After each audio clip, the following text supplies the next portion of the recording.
রাসযাত্রা, জয়দেবের মেলা ইত্যাদি সব মেলাতেই নতুন গ্রামে বিভিন্ন কাঠের পুতুলের খুব চাহিদা আছে।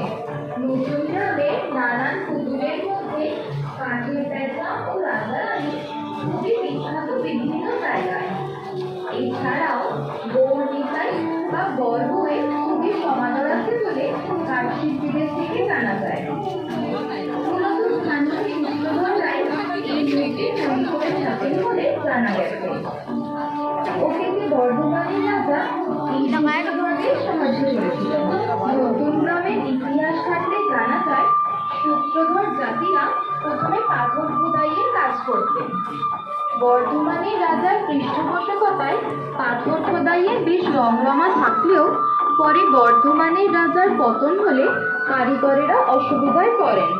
তখন থেকেই তারা পাথর খোদাইয়ের শিল্প ছেড়ে দারুশিল্প শুরু করেন। এর ফলে আকস্মিক অর্থনৈতিক পতনের ধাক্কা কিছুটা কমে আসে।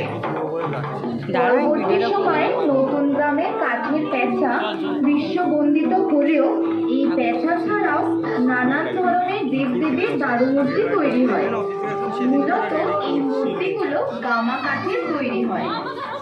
পরবর্তী সময় আমাদের রাজ্যে একটি মূল শিল্পের একটি দিক হিসাবে উঠে আসে এই কাঠের পুতুল। তাই সিমলা স্পোর্টিং ক্লাবের উপস্থাপনা সিমলাপাড়ায় নতুন গ্রাম। বিশেষ করে নতুন গ্রামের শিল্পীদের